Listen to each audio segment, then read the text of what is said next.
Hey guys, and welcome back to another episode of Everquest Old School. And on this episode, we are over by the Legos next to the tents. Some people call this the tent camp, some people will call it the Lego camp. There's really no set defined name for any camp. They usually name it after a named if something spawns there, like the trainer camp or the taskmaster camp. There's the throne room. That's the name that people call the big castle type pillar thing in the middle of the zone. I don't know if we can see it from over here. No, it's over there. You can see like the edge of it right off to the left of the fire, right above the little cliff in between the two trees. You'll see a little bit of stone over there, and that is really the camp or the throne room castle. But there's no name specifically designed for it. There's nothing on the map that says, "Oh, this is the throne room." It's just people spend time in a certain area. They try to look for a landmark, and then something that catches on is what the name goes by. You could easily call this the three trees or the fire pit or whatever you want to call it. But there's the common terms like the tents or the Legos for this area.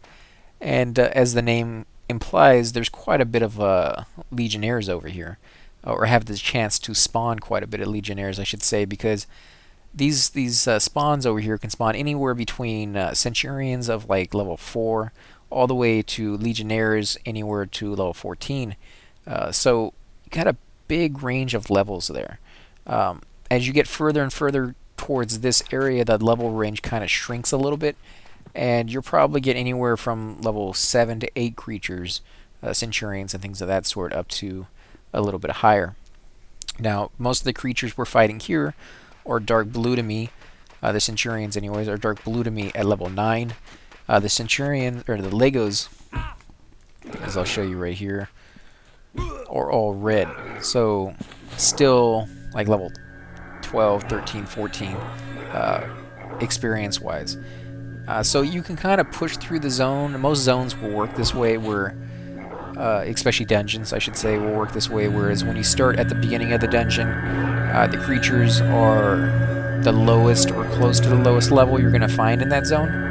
And then as you push further and deeper, down flights of stairs or up flights of stairs, sometimes the zone works the opposite. Instead of going down, you go up. And when you get to the very top of the floor, you're going to have the hardest creatures up there. It kind of is a nice way to weed out those that shouldn't be there, because if you can't get past the earlier mobs, then you have no business fighting the ones at the top. Or vice versa. If you can't get past the ones on the first level, then you have no business fighting the ones all the way in the basement. You also want to keep in mind when picking out a camp is not just the level of the creatures you're fighting, but the location of the camp itself. How hard was it to get to that camp? How hard will it be to get to that camp if you die? Because corpse retrieval is a big part of this game. You can't just be like, oh, okay, we got to the camp, it took 45 minutes to get there, we barely made it, but now that we're here, we can get some really, really good loot. Well, if you really want to risk it, yeah, you can do that, but if you guys wipe because you barely got there in the first place, and just one wrong move will wipe your group, how hard will it be for you to get back there with no equipment on, since you barely made it there in the first place with all your equipment on? It's going to be near impossible. You're going to be having to ask for people's help, get some guild leader or guild people from your guild to go over there and help you clear out the area, things of that sort, and it's just going to be this big headache. You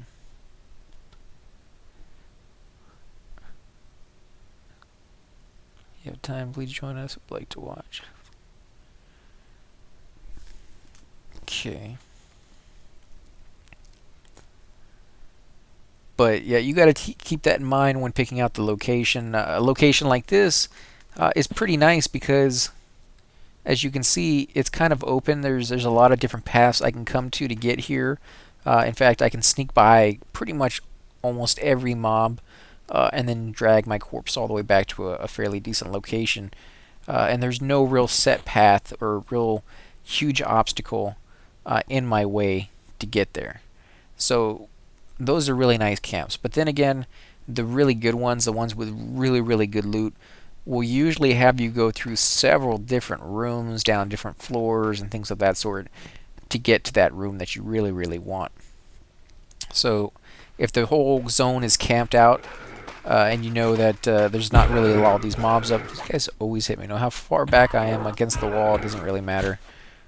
This is just not a good spot. I've never actually been on this side pooling to. You usually are over here across on the other side of that fire next to that little, you know, I don't even know what you call it, like a skeleton of a building with no walls. We're usually over there, and that's a far better place to pool to because, for one, the creatures don't pass by anything or anyone to get to you.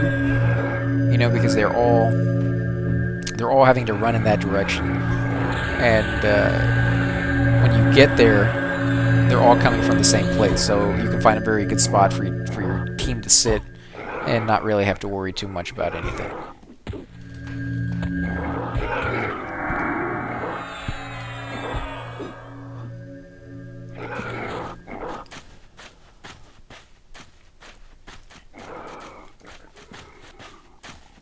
She must be really, really over encumbered to walk that slow.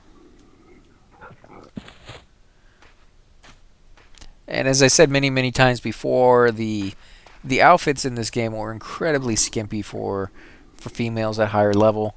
At lower level, you're basically running around in lingerie. I mean, you're supposed to be naked as close to it as possible because they're trying to simulate the fact that you don't have any armor on. And you wouldn't really be wearing normal clothing under your armor. Like, you're not going to wear blue jeans under a suit of armor. You're not going to wear, cargo pants under your armor. You may wear like padded clothing back in the day if you were actually going for, authenticity of what they actually wore. But they're trying to show that you have no resist to anything now that you're dead, now that you have no armor on. I don't know why it keeps bugging out like that every time I stand up. So at these early stages, when you find somebody who doesn't have or isn't a tweak, you're going to see a lot of these naked bodies running around. And as I said before, you can tell that it was made by a guy because the guy's nakedness is a lot less revealing. It's a lot more modest than the females.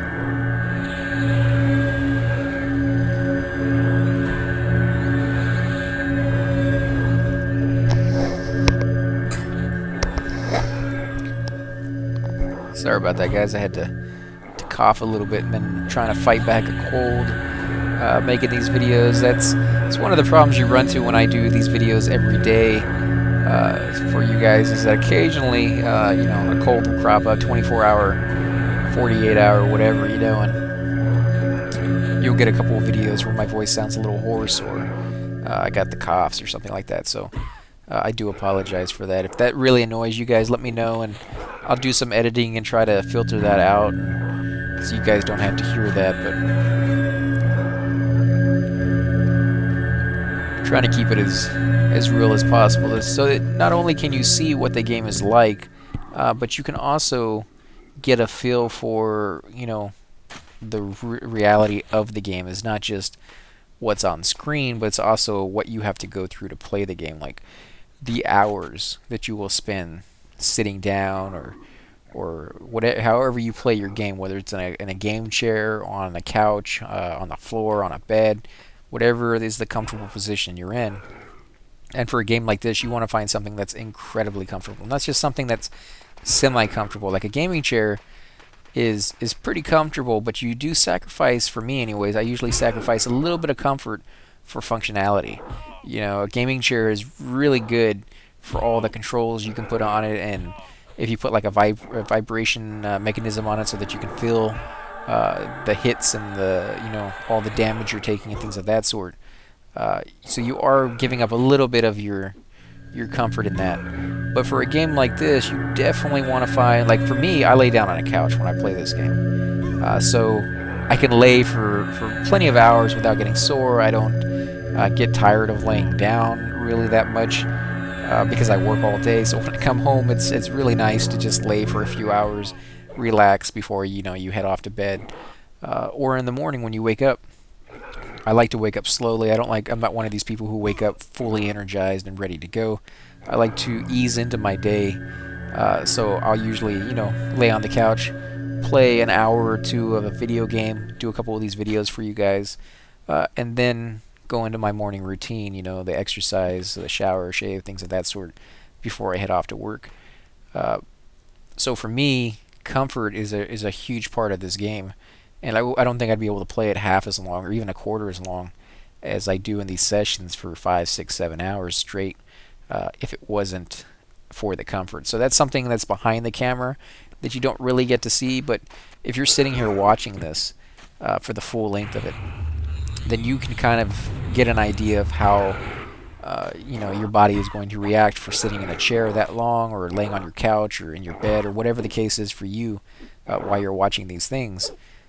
So you can kind of figure out if you have the ability to play the game. I mean, some people cannot sit in a chair that long, and some people don't want to play on a couch or in a bed or something like that. So watching these, on a couch and just sitting back and watching is really the only way they ever get to experience games like this, which is perfectly fine. There's nothing wrong with that.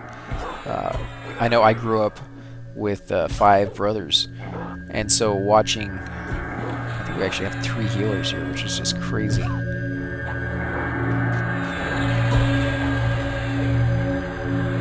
But yeah, I grew up with 5 brothers, and gaming back then, because my age is going to show a little bit. Well, gaming back then was not anywhere near as big as it was now. I mean, everybody games now, but back then we had to beg. I mean, just literally beg for Nintendo when it first came out. I mean, we sat there and begged and begged and begged, and then when we got it, we only had one remote and the game that it came with, like Duck Hunt or something like that, right?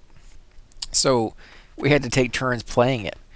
And I actually think that makes you want to play the game more than if I was like the only sibling and I got a Nintendo. Well, you sit there and you play and you play and play, and then eventually you burn yourself out. Because I've burned myself out on things before. It's always going to happen no matter what, if you give yourself enough time to do it. Now, if you have to stop and go to school, you have to stop and go to work, stop and spend time with your family, your girlfriend, your husband, your wife, whatever the case is, it kind of builds up that anticipation of, oh, I can't wait till I can get back and do this level and that level and check this out and check that out.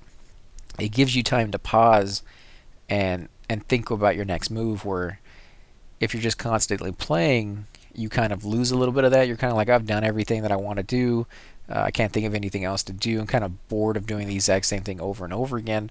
I think I'll take a break, and then you don't come back to it for a while because you just need a break from the 3 weeks that you played nonstop. But when you have brothers and stuff, let me scroll down and see if they're saying anything. Yeah, no worries, we had it covered. Okay.